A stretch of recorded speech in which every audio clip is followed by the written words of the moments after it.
سرکار کے ایک صحابی ہے، نام ہے حضرت حسان ابن ثابت.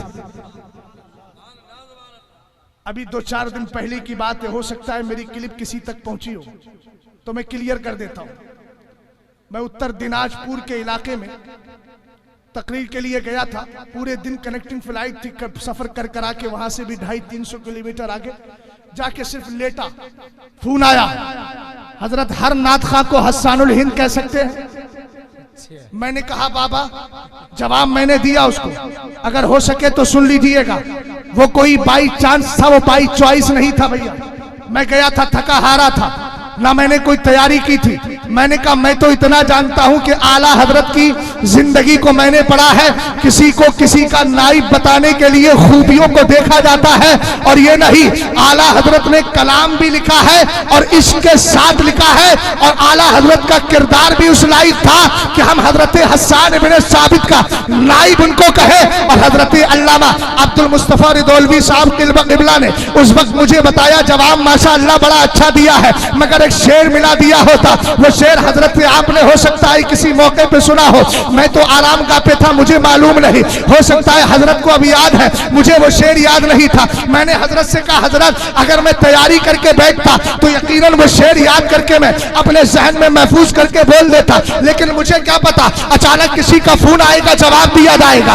یاد رکھنا حسان الہند کا جو منصب ہے، اگر کوئی ہر آدمی ہر ایک کو دیتا چلا جا رہا ہے تو اس کا مطلب یہ ہے کہ لفظ اپنے معنی حقیقی کو چھوڑ کے معنی مجازی کی طرف چلا گیا ہے. نہیں پیارے، یہ پاکیزہ القاب ہوتے ہیں، لقب ہر ایک پہ چسپاں نہیں کیا جاتا ہے، کیا انہی پہ جاتا ہے جن میں حضرت حسان کے جلوے نظر آتے ہو. نعرہ تکبیر، نعرہ رسالت، مسلک اعلیٰ حضرت. سبحان اللہ. اب دیکھو میں ایک جلوہ دکھا رہا ہوں.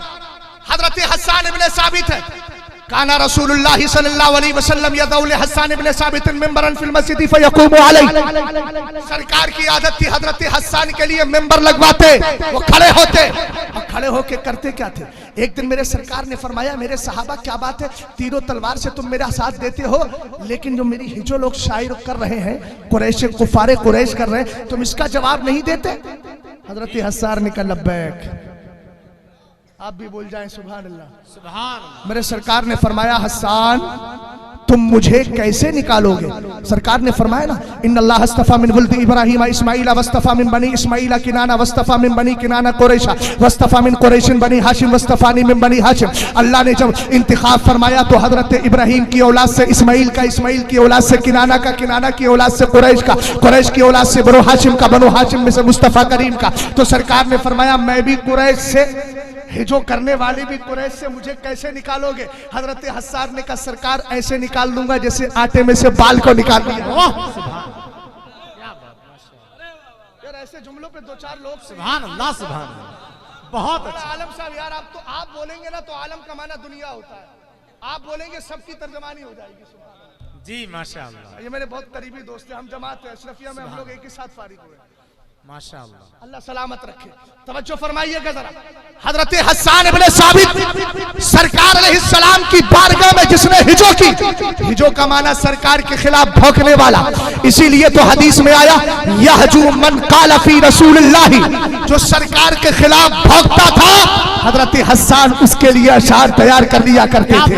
اور میرے سرکار خوش ہو کر فرماتے تھے ان روح القدس ما حسان ما نافح عن رسول اللہ او فاخرہ. کہا جب تک حسان مصطفیٰ کریم کی عزت کے لیے پہرا دیتا رہے گا، جبریل بھی اس کی مدد کرتا رہے گا. کیا بات ہے. سبحان اللہ. سبحان اللہ. میں کہتا ہوں آج کے دور میں نعت خواہ عشق میں ڈوب کے نعتیں پڑھے تو صحیح، یہ تمہارا مقدر ہے کہ جبریل تمہاری مدد کے لیے آیا.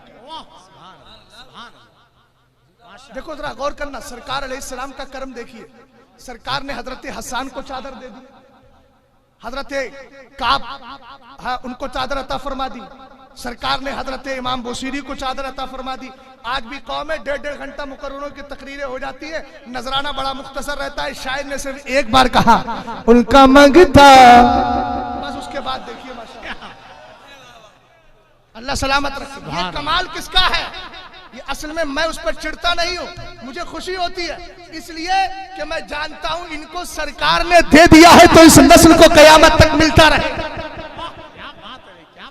سمجھ میں آئی بات آپ کے؟ غور فرمائیے گا ذرا. حضرت حسان ابن ثابت رضی اللہ تعالیٰ عنہ ہے, سرکار علیہ السلام کی شان میں بولے, کیا بولے؟ ایہجو امن یہجو رسول اللہ صلی اللہ تعالیٰ علیہ وسلم. میں حضرت حسان کی نعت پڑھ رہا ہوں, ان کی لکھی ہوئی نعت. امن یہجو رسول اللہ صلی اللہ علیہ وسلم ویمدہو ویکشرہو سوا فإنا ابی فوالدی وعرسی لعرس محمد ملکو فقا ولسانی سارم لا عیب فیہ وبحری لا تقدرہ الطلا. اب دیکھئے کہ میں نے ایک دعویٰ کیا تھا, حضرت حسان کا نائب اسی کو کہا جائے گا جہاں حضرت حسان کے جلوے نظر آئیں گے. ادھر دیکھیں, حضرت حسان ابن ثابت کہتے ہیں لوگوں ایک سرکار کی توحید کرتا رہے اور ایک سرکار کی تعریف کرتا رہے, ایک سرکار کی مدد چھوڑ دے, ایک سرکار کی مدد کرتا رہے, کیا یہ آپس میں دونوں برابر ہو سکتے ہیں؟ کبھی برابر نہیں ہو سکتے. اور آگے آپ نے فرمایا کیا سمجھتے ہو میرے دادا, میرے بابا, میری عزت سب سرکار علیہ السلام کی عزت و ناموس کے لیے ڈھال ہے. اگلے جملے پر توجہ چاہوں گا. حضرت حسان نے ان کفار قریش کو للکار کے کہا تھا, ہمیں حسان کو کیا سمجھتے ہو؟ حسان لکھنے پہ آتا ہے, اشعار لکھتا ہے سرکار کی مدح و ستائش میں اور تمہارا رد کرتا ہے. ایک تو یہ بات سمجھ میں آئی کہ ایمان کہتے ہی اس کو ہے جہاں بدعقیدہ کا رد ہو اور ایمان والوں سے محبت کا اظہار ہو, تب تک ایمان کامل نہیں ہوتا. حضرت حسان ابن ثابت نے کہا اے کفار قریش, حسان کی زبان چل رہی ہے, اس کو زبان میں سمجھنا. شارب اللہ عیب فیہ, یہ کاٹنے والی تلوار ہے, تلوار. کیا بات ہے, واہ واہ سبحان اللہ. فرمایا تمہارے یہ شیر ٹچے پچے شیر لے کر کے آئے ہو, یہ ہمارے علاقے میں ٹچا پچا بولا جاتا ہے, دو کوڑی کے شیر لے کر کے آئے. فرمایا بحری, میرا جو شیر گوئی کا علم ہے نا یہ سمندر ہے, سمندر. لا تقدرہ الطلا, یہ تمہارے الٹے سیدھے اشعار یہ ڈول کی حیثیت رکھتے ہیں. سمندر میں 1000 ڈول ڈالتے رہو اس میں کوئی اثر ہونے والا نہیں. واہ, گندا ہوگا, سمندر کبھی گندا ہوگا ہرگز نہیں ہو سکتا. پتہ یہ چلا حضرت حسان ابن ثابت کہہ رہے ہیں میری زبان کو زبان مت سمجھنا بلکہ یہ کاٹنے والی تلوار ہے. اب دیکھیے کہ اسد بھائی چھلکی دیکھے, اعلیٰ حضرت رضی اللہ تعالیٰ عنہ کا دور آتا ہے, فتنے اٹھتے ہیں, امام کتاب لکھتے چلے جا رہے ہیں. ختم نبوت کا مسئلہ آیا, کتاب لکھ دی المبین ختم النبی جزا اللہ عاطفہ.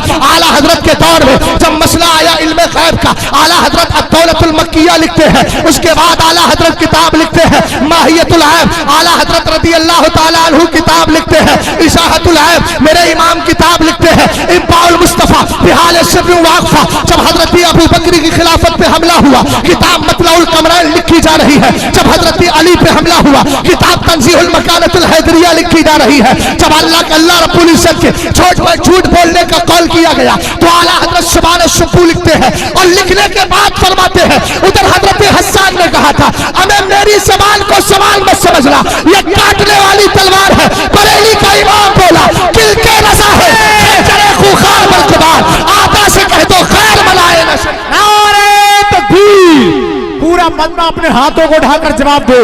نعرہ تکبیر, نعرہ رسالت, عشق محبت, عشق محبت, بستی بستی, قریہ قریہ. سبحان اللہ سبحان اللہ, ذرا زندہ باد زندہ باد. واہ واہ, کیا بات ہے, ماشاءاللہ.